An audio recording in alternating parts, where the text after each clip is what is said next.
Presiden Joko Widodo mengatakan kebijakan hilirisasi bahan mentah akan terus dilanjutkan meski Indonesia kalah dalam gugatan larangan ekspor nikel yang diajukan oleh Uni Eropa. Saat kita menstop ekspor bahan bakar nikel, kita dibawa ke WTO. Baru 2 bulan yang lalu kita kalah, tapi keberanian kita menghilirisasi bahan mentah itulah yang akan terus kita lanjutkan meskipun kita kalah di WTO, kata Jokowi. Ia mengatakan Indonesia harus berani mengambil keputusan dan tidak takut terhadap negara manapun. Indonesia sudah terlalu lama dijajah oleh bangsa Eropa. Lalu, apa hari ini kita akan biarkan mereka kembali menjajah dan merampok kekayaan alam kita lagi? Jawabannya tentu tidak. Kita akan melawan. Sampai manapun selama saya menjadi presiden Indonesia, selama itu pula para penjajah itu tidak akan bisa menyentuh kekayaan alam Indonesia. Jokowi pun juga ingin Indonesia menjadi salah satu dari 5 besar negara dengan ekonomi terkuat pada 2045. Keberanian Jokowi ini pun mengingatkan kembali momen di mana Presiden Soekarno dengan lantang menentang negara-negara barat di PBB.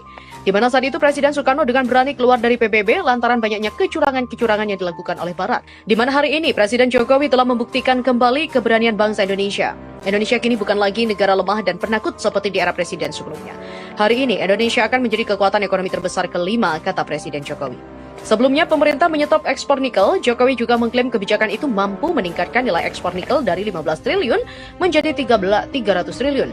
Meski demikian, Indonesia harus menghadapi gugatan di Organisasi Perdagangan Dunia atau WTO. Uni Eropa juga melayangkan gugatan atas kebijakan Jokowi menyetop ekspor bahan mentah itu. WTO belakangan memutuskan Indonesia kalah dalam gugatan tersebut. Presiden Amerika Serikat Joe Biden minta Presiden Jokowi buka kembali ekspor nikel demi perdamaian dunia. Presiden Jokowi mengatakan kebijakan hilirisasi bahan mentah akan terus dilanjutkan meski Indonesia kalah dalam gugatan larangan ekspor nikel yang diajukan oleh Uni Eropa. Saat kita menstop ekspor bahan mentah nikel, kita bawa ke WTO. Baru 2 bulan yang lalu kita kalah, tapi keberanian kita menghilirisasi bahan mentah. Itulah yang akan terus kita lanjutkan meskipun kita kalah di WTO, kata Jokowi dalam silaturahmi relawan Nusantara Bersatu di Stadion Gelora Bung Karno atau GBK Senayan, Jakarta. Terkait permasalahan nikel ini, Amerika Serikat rupanya ikut terseret dampak pelarangan ekspor nikel lantaran bukan hanya Eropa saja yang memerlukan nikel Indonesia, tapi juga Amerika Serikat selalu salah satu industri terbesar di bidang mobil listrik. Hal ini pun ternyata sudah berusaha dinegosiasikan oleh Presiden AS Joe Biden ketika di KTT G20 Bali kemarin. Di sesi pertemuan bilateral Indonesia-Amerika Serikat, Joe Biden meminta Presiden Jokowi membuka kembali keran ekspor nikel demi perdamaian dunia. Biden mengatakan, jika Indonesia tetap melawan dan berkeras melarang ekspor nikel, Indonesia akan berurusan dengan seluruh negara maju dunia. Beberapa hari setelah pertemuan itu, ancaman Joe Biden itu pun menjadi kenyataan. Indonesia diserang habis-habisan di persidangan gugatan nikel di WTO, di mana WTO mengatakan Indonesia telah dengan sengaja melakukan pelarangan berat dengan melarang ekspor nikel. Bahkan berbagai sanksi ekonomi sudah menanti Indonesia jika masih berusaha melawan Uni Eropa dan juga AS. Di luar dugaan, Presiden Jokowi malah mengatakan Indonesia harus berani mengambil keputusan dan tidak takut terhadap negara manapun. Jokowi ingin Indonesia menjadi salah satu dari 5 besar negara dengan ekonomi terkuat pada 2045. Kita ingin negara kita di 2045 menjadi 5 besar ekonomi terkuat di dunia jika kita konsisten bekerja keras, kalau kita berani memutuskan dan tidak takut terhadap negara manapun. Sebelumnya pemerintah menyetop ekspor nikel, Jokowi mengklaim kebijakan itu mampu meningkatkan nilai ekspor nikel dari 15 triliun menjadi 300 triliun. Meski demikian, Indonesia harus menghadapi gugatan di Organisasi Perdagangan Dunia atau WTO.